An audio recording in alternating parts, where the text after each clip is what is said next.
Last week, we discussed the paradox of choice. The paradox of choice is a concept popularized by psychologist Barry Schwartz, suggesting that while having some choices is good, having too many choices can lead to negative outcomes. For more information on those negative outcomes, make sure you listen to last week's episode. But for now, welcome back to Savvy Psychologist. I'm your host, Dr. Monica Johnson. Every week on this show, I'll help you face life's challenges with evidence-based approaches, a sympathetic ear, and zero judgment. Combating the paradox of choice involves adopting strategies that simplify decision-making, reduce anxiety, and increase satisfaction with the choices made. Here are some effective strategies. The first one is to limit options.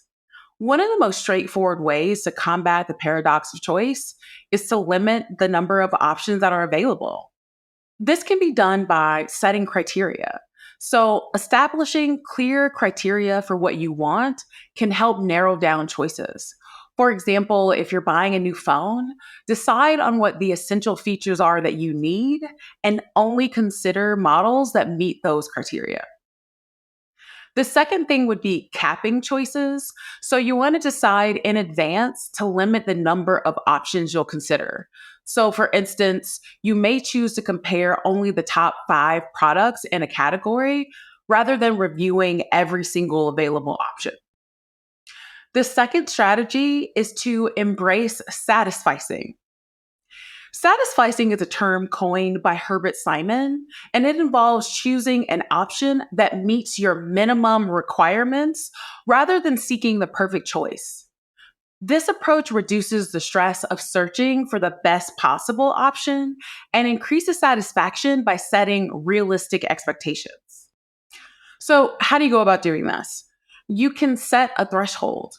Determine what an acceptable option looks like and select the first choice that meets these criteria. This can be used for everyday decisions like picking a restaurant or choosing a movie. The third strategy is to make important decisions first. So, decision fatigue can lead to poor choices as cognitive resources get depleted. To combat this, you want to prioritize decisions. What this means is tackle important decisions when your mind is fresh, usually earlier in the day. For instance, you want to make crucial business decisions in the morning rather than at the end of the workday. The fourth strategy is to use heuristics. Heuristics are simple, efficient rules or mental shortcuts that help make decisions more manageable. So the thing I'll mention here is rule of thumb. What you want to do is develop personal rules of thumb for frequent decisions. For example, if you're choosing a new book, you might decide to read only those recommended by a trusted friend or a reputable book review site. Number 5 is to delegate or automate decisions. Some decisions can be delegated to others or automated to reduce the burden on yourself. So in terms of delegating, you may want to allow others to make less critical decisions on your behalf. For instance, you may let a trusted colleague handle a routine work task for you. On the automation side, you may want to use technology to automate repetitive decisions. For example, you can set up automatic bill payments to avoid having to decide each month when and how to pay your bills. Number 6 is to reduce the time spent on decisions. So imposing time constraints on decision-making can prevent overthinking and reduce anxiety. So how do you go about doing this? Well, one way is to set deadlines. Give yourself a specific amount of time to make a decision. For example, you may allocate 30 minutes to choose a restaurant for dinner. Number 7 is to focus on the process and not the outcome. So shifting your focus from the outcome of the decision to the process can help reduce the pressure and anxiety associated with making the perfect choice. So appreciate the experience and learning involved in making the decision. This mindset can help reduce the fear of missing out on better alternatives. Number 8 is to practice gratitude and contentment.